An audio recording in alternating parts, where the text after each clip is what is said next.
Hey guys, it's Joe. I just wanted to bring you a video about the rares that are in the Mists of Pandaria beta currently. Blizzard is going back to what really worked well in Burning Crusade and in Wrath of the Lich King, particularly in terms of achievements. I felt like the rares in Cataclysm were very uneventful. There's nothing special about them. They did drop decent gear for the initial launch period, but after that their gear became very inconsequential, maybe good for an alt or two. Now these rares still drop gear, blues, and depending on the level of the mob that you kill, the eye level of the gear gets better as well. But when you factor in the achievements to kill all of these, as well as the fact that not only do they drop that gear, but they also drop vanity items, that is going to prolong the life of these rares and the hunting of these rares. Because with the vanity items and of course the achievements, people are going to continue to hunt these things down. Okay, let's first look at the achievements. The first one you'll get for killing one of the rares by themselves, just any one, is a worthy opponent, which is defeat one of the powerful champions of the Pandarian races that wander the continent. This brings up the next point I want to talk about. The fact is that these rares are not like you've seen in the past where you can tame them. They are not creatures. These are actually humanoids of the Pandarian races. Every one of them. There's a Mogu, there's Hosen, there's a Jinyu. All those different races are represented in these rares. So unfortunately, hunters, you guys are a little bit left out on the cold on this. So let's look at the next achievement after that, which is, could we find more like that? Which is defeat one of each type of Pandarian champion, which means you kill each one of the rares races. Then of course we have the ultimate achievement for these rares, which is glorious, which is killing every single one out there. At this point on this list, you're looking at 49 rares in total across the entire continent of Pandaria. So people are going to have a lot of fun continually trying to get these, as well as PvP servers should be fun fighting over them. Now at this point in the beta, it's only about an hour respawn time, but of course it is beta, so all this is subject to change. With the Jade Forest closed, I'm going to cover the Valley of the Four Winds in this video, as well as the stuff they drop, and show you what the vanity items do. As you can see, I have the map marked for all their locations, and we're going to go ahead and start with Suluk Shore, north of the Fruited Fields and just by the Cavern of Endless Echoes. Now, Suluk Shore is a Mogu sorcerer. Bear in mind, there is also a warrior. They are delineated differently in the achievement. Each race has the same set of abilities, whether you're fighting this 86 elite or a 91 elite. If it's a Mogu sorcerer, like in this case, you're going to deal with the same abilities each time. Obviously, the damage and everything will be higher as you go up. There you see him casting Void Cloud, which just puts a void zone on the ground. Obviously, do not stand in it. I was not aware of that, so it took me a second to get out of it. The other thing he does is a Shadow Bolt, which does hurt, especially in the upper levels, but it can be interrupted, so at least it can be dealt with. The other thing is a Dark Bolt, which doesn't do too much damage, so it's pretty much negligible. With all that being said, let's skip to the end of the fight where we can see the items that he drops. Now this was my first rare kill, so I did get the achievement here for a worthy opponent also. Alright, let's loot this thing and see what he has. Now, a small bag of goods, I'm assuming, is gold and cloth, as we've seen in the past. But here we go, gear-wise, you're looking at mail gloves, item level 410, 600 lemon stam, 408 intellect, increases your mastery by 276, increases your critical strike by 265. Moving on to the next item, normally a vanity item, this one actually is very useful. The Crystal of Insanity actually has a use of increases all stats by 500 for 1 hour. Counts as both a battle and guardian elixir with a 15-minute cooldown. Bear in mind, these items are bind on pickup, so the gear has to be appropriate for you to use it. Next up is Selena, I'm assuming that's how it's pronounced, in the Gilded Fan Marsh, just north of Half Hill. Now, where I have it marked on my map is where I found it, but apparently it has multiple spawn points within the marsh. I believe 2 others besides this one, so you might have to do a little hunting around for it. Since we are dealing with a new race, we have a whole new host of abilities we gotta worry about. Selena is a Jinyu.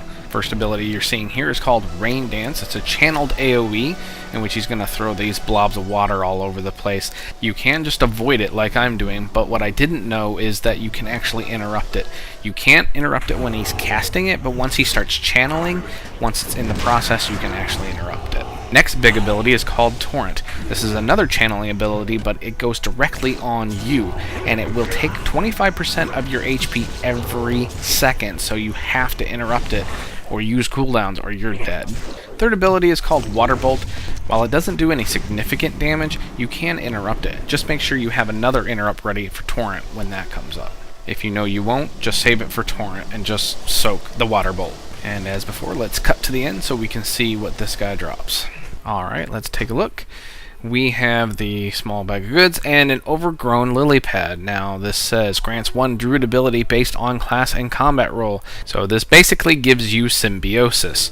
Now notice a druid is the only class that cannot use this, of course. Makes no sense. Now the key is, from what I've heard, can only be used in Pandaria does not mean that you can use it in the dungeons in Pandaria. Unfortunately, from what I am told, you can only use it in the outdoors. Let's hope that this gets changed. It's something that they should reconsider for sure, in my opinion. Next up, some leather hands. Pretty much have the same stats as the male ones, except the mastery is at 284 and the crit strike is 252 this time.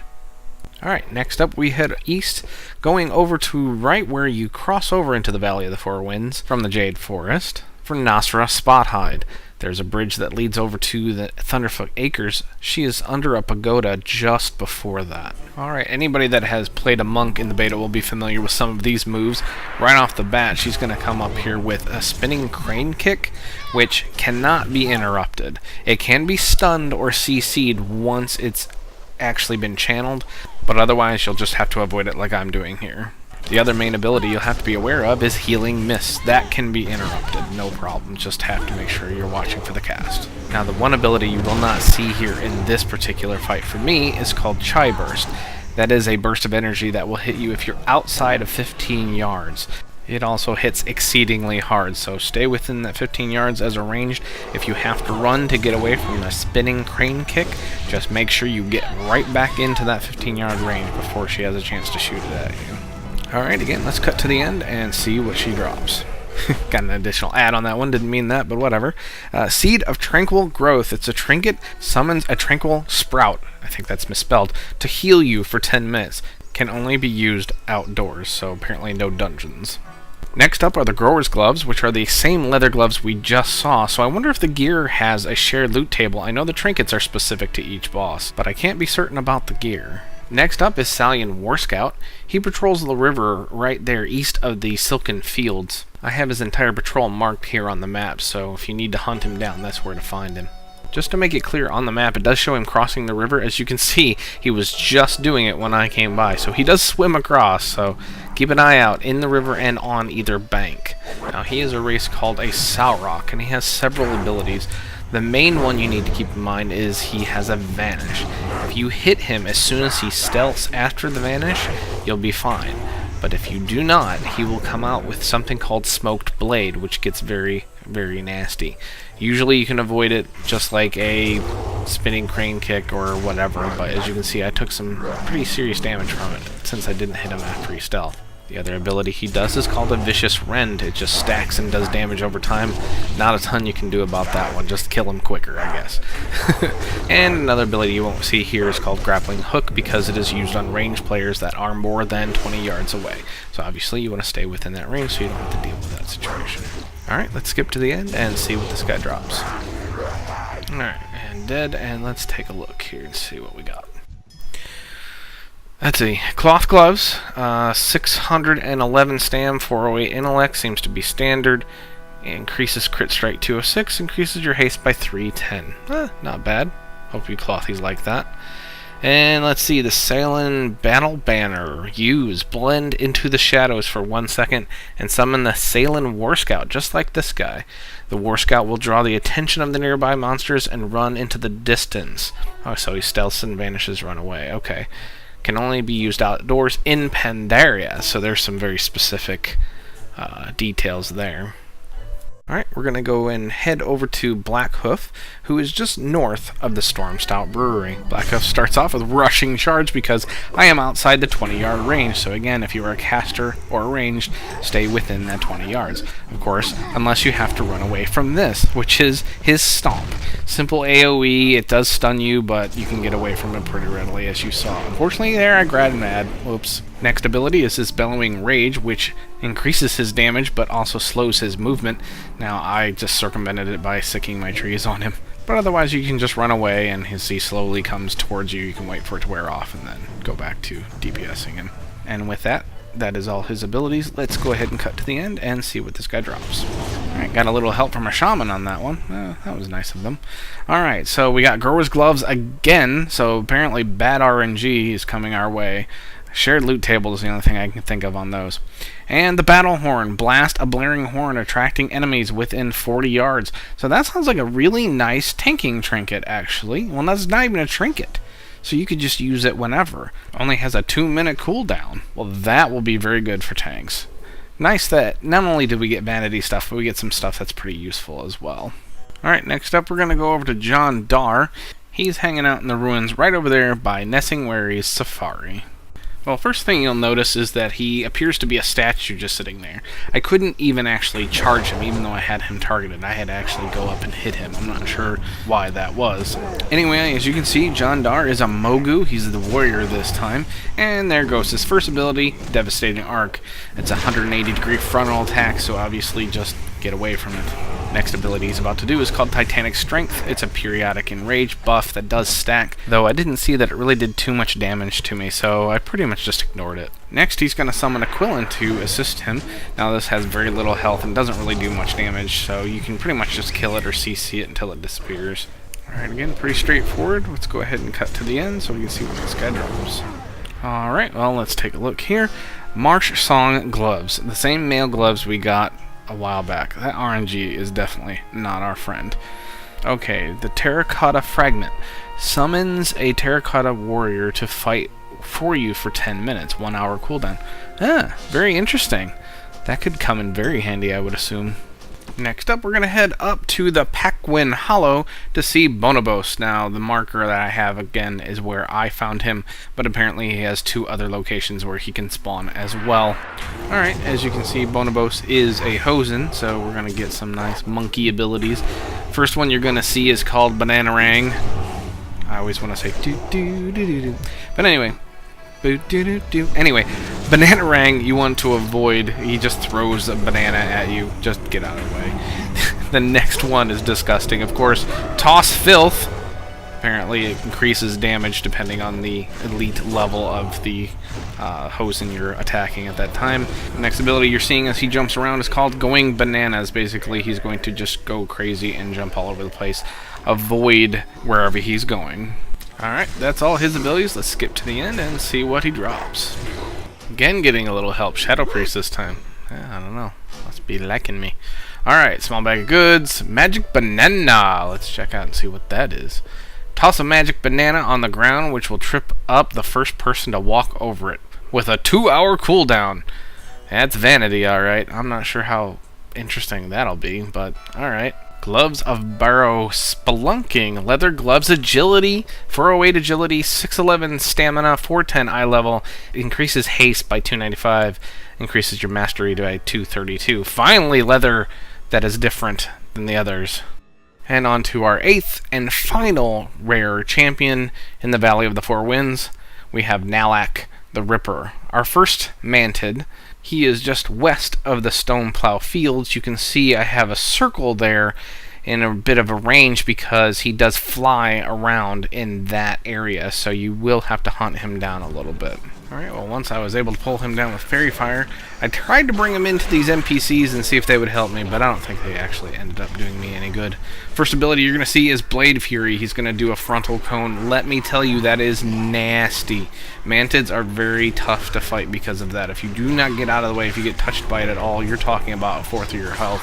Possibly even more. The next ability that makes Mantids a pain in the butt is Tornado. You want to stay away from that thing. It'll do half your health in damage as well, just by being touched by it. His third ability that you don't have to worry about too much is called Wind Song. He just buffs himself to do more melee damage. But you can see those other two are absolute nastiness. This is not bad on this level of an elite, but wait till you're at like an 89 or a 91 elite Mantid. It's just ridiculous. Alright, and with that, let's skip to the end of our final fight. Alright, with a whole lot of kiting and a whole lot of avoiding, boom, there we go. Could we find more like that achievement, which is one of each race? Now there's just the one achievement to do every single rare. Alright, small bag of goods and Dynasty of Steel. Let's check that out. Summons a whirlwind of blades to fight for you for 10 minutes. Can only be used outdoors. 1 hour cooldown. So it's kind of like the trinket we got off the Mogu Warrior. And then the gloves are gloves of congealed mist, which are the same cloth gloves we got off of Salen earlier as well. So more fun with RNG. So there you go. All the rare champions in the Valley of the Four Winds. Just keep in mind, though this was just the Valley of the Four Winds, you're going to encounter those same races in the other zones. So the only other things you're going to have to know are those locations and what they drop. And I might do those in a future episode as well. Now let's go check out some of the loot that we got and see what they can do. First off, let's look at the animation for the Crystal of Insanity. That's the item that increases all stats by 500 for 1 hour. Apparently that has something to do with insanity. I'm not sure how, but okay. Next up is the Magic Banana. Now this thing has a 2-hour cooldown, so I didn't get to use it a lot. And the times I threw it on the ground, some people didn't walk over it, so I was going to throw it right behind this guy, so when he turned around and ran, he would hit it, but it instantly hit him instead. But you get the idea. It makes somebody fall down. That's hilarious. Now, unfortunately, being a druid, I'm not able to show you the overgrown lily pad, but it does just give symbiosis, so it just gives you a druid ability. No big deal. Now here's the battle horn. That is the tank item that taunts enemies within 40 yards. Don't worry, I'll be testing these out in the field, so to speak, here in just a moment. Next up is the Whirlwind of Blades. That is the item that will come out and fight for you for 10 minutes. And alongside that, we have the Terracotta Fragment, which summons a Mogu Warrior to fight for you for 10 minutes as well. So you've got both those items out, and you have a little army, though my warrior doesn't seem to really be obeying me very well. Alright, I head to Pandaria because I wanted to try the War Banner out from Salen, but you can only use that outdoors in Pandaria. I also am going to use the Battle Horn here just to see how it works in terms of aggroing. Oh yeah, that's got a nice range and it definitely works. Now while I have it, I use the banner, which causes me to vanish, and then you can see the Salen War Scout, he taunts them and runs them off, and then he disappears himself. So essentially it's just one way to drop aggro. So two different abilities right there back and forth, one to pull aggro and one to drop aggro. I can definitely see that War Banner coming in handy from time to time. Next up, I wanted to try the Terracotta Fragment and have a little fun with the Mogu Warrior, so I decided to come out here to Hellfire and see how he would operate with these mobs in particular.